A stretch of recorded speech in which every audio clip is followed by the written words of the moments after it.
All right, neoclassical and romanticism. Now, it may seem strange that I'm talking about two vaguely distinct art styles at the same time. The main reason is both of them also existed around the same time, and they both represent largely antithetical practices to each other, making them an odd couple of sorts. So what is it? Well, let's start with neoclassicism. Neoclassicism is a European cultural movement that largely focused on a revival of largely classical antiquity styles, such as Greco-Roman styles, if you would. And it's largely propagated by the Age of Enlightenment in the writings of Johann Joachim Winckelmann, because of his discoveries coinciding with a large revival of this style, thanks to the revival of the classical period. In a similar way to the Renaissance, a new generation would adopt a largely antiquated style in a revival of it. And the movement also directly opposed the works of the late Baroque period by focusing on a more simplistic and more natural style overall, as opposed to the largely eccentric elements of the Baroque period. And then we have Romanticism. Romanticism was also a cultural movement in Europe that placed focus on elements like individualism and nature. The movement also showed an affinity towards more natural elements in painting and presentation, and the focus for this is a more simplistic style overall. It also represented, at the time, a change in the philosophy of the main population, in that it wanted to move away from the more heavy industrial styles and the largely ornate, and while they argued simplistic, very fine styles of the larger aristocratic classes. When was it? Of course, neoclassicism was influenced by and largely propagated by the Age of Enlightenment, and therefore largely coincided with it, beginning in the mid-early 18th century and lasting up until the early 19th century, of course. Although many aspects would continue on in elements up until the 21st century. There's also the fact that Romanticism itself would last until roughly the mid-18th century and last up until the early 19th century. Because of this close geographical and chronological timeline of each other, they were always at odds with one another in terms of what style appealed the most to the public. Where was it? Of course, both Romanticism and Neoclassicism would take place in Europe largely, and see most of the more prominent pieces made by it take place in Europe. But it's also important to note that around this time, many more prominent places outside of Europe would begin adopting this art style, such as the US and various English colonies. Although because of their origins, the US and many other colonies like it would adopt a more English style to these two distinct styles itself. And of course, we have Europe at the time, the shattered kneecap that is the Holy Roman Empire. Very fun place to live. And again, more geographical reasons as to what split neoclassicism and romanticism is that more rural and more aristocratic areas of Europe would adopt a neoclassicism style, while more populated and heavily industrial areas would adopt a romantic style. That's mainly because of the philosophical basis of both styles. Of course, we have the US at the time. Very wild place. All right, trivia. So for neoclassical, one of the most prominent figures that supported neoclassical during its rise was Napoleon Bonaparte.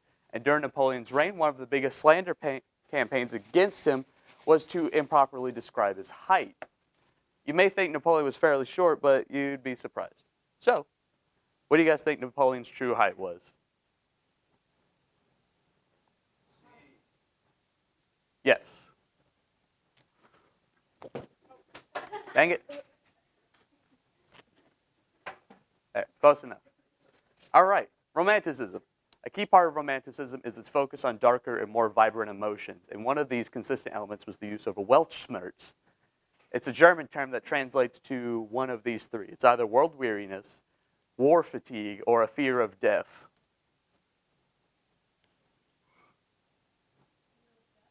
Nope. Yes. And you too, I heard you at the same time. We'll deal with it later. Famous practitioners. So, of course, one of the most prominent figures of Romanticism at the time was Francisco José de Goya y Lucientes. Considered an incredibly prominent and influential figure in the Spanish Romantic movement, he is well known for his much darker, black pieces. He's also regarded as an older master and one of the first modern painters of his time. Of course, his black pieces are very well known, and they also serve as a very strange reflection of his life, considering his consistent paranoia and fear during his lifetime, considering the Napoleonic Wars at his time and his fluctuating health at the time. One of his famous black pieces here is known as Kronos. Very crazy piece to look at. There's a reason I might have had to censor that one. Again, despite his mastery, he would die of a stroke and, of course, be buried and then reinterred in the Reale Ermita de San Antonio de la Florida with a skull missing. What can you do? And then, of course,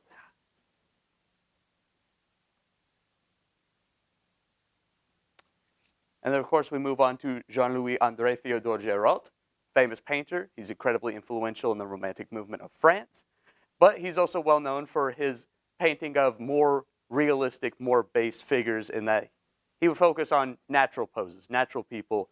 He would also pick out the eccentrics, the mentally ill, and etc., for a more emotional depiction of people. And of course, later on, he would die from a combination of his chronic tuberculosis and consistent writing accidents. What can you do? And of course, we have one of his pieces here. As you can see, he emphasizes a lot more darker tones and more, I would say, hopeless expressions in it. And now on the neoclassical side, we have Jacques-Louis David, an incredible prominent French painter during the neoclassical period. He's considered one of, if not the most preeminent figure of his era. I mean, of course, heavily iconic painting of Napoleon here. His career also began in a very strange place in that he became very close friends with political figure Maximilien Robespierre, who, if you do not know, became the dictator of France in the early 1800s, which, thanks to his close proximity, Jacques here became the dictator of arts during the French Republic. Although, thanks to the collapse of the French Republic, like 5 years later, he would be forced to join Napoleon. Although, because of Napoleon's love for the neoclassical style, this did not hinder him too much. Later on, though, of course, Jacques would become exiled, and he would exile himself to Brussels and then later the Netherlands following the fall of the Napoleonic Empire. He would also die due to a hit and run involving a carriage. Go figure. And then we have Antonio Canova, considered one of the greatest artists of the neoclassical period. There's not much to talk about him besides his renown amongst the people, considering his high amounts of commissions over time, and his consistent travel across Europe, and his love for always drawing from other artists and things that he could find inspiration in. We have one of his pieces here, similar to a Renaissance sculpture style, if you would. The historical significance.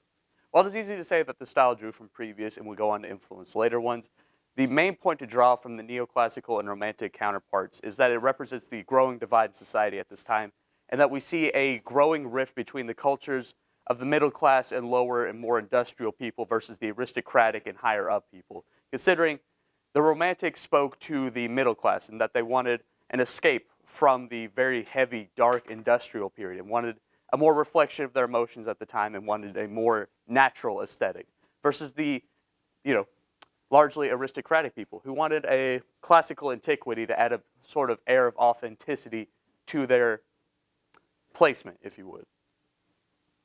And of course, not to mention, most of the buildings in the United States are what we would call a neoclassical architecture, considering they reuse a lot of elements of earlier Roman and Greek architecture. Here we have more pieces. Of course, these are romantic and these are neoclassical on the right. All right, any questions?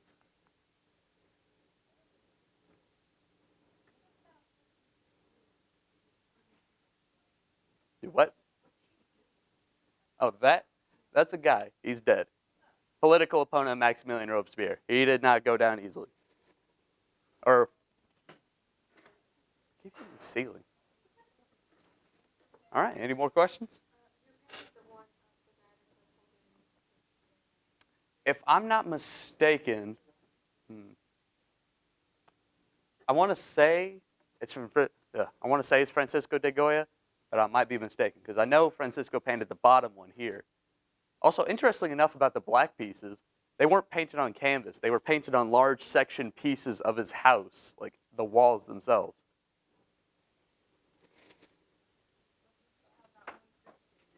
Yeah, just like stare at, like that's always a fun visual to wake up to in your room, just seeing that thing looming outside.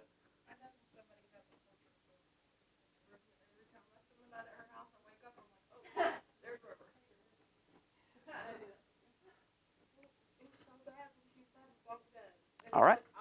Any other questions? All right. We got a resource.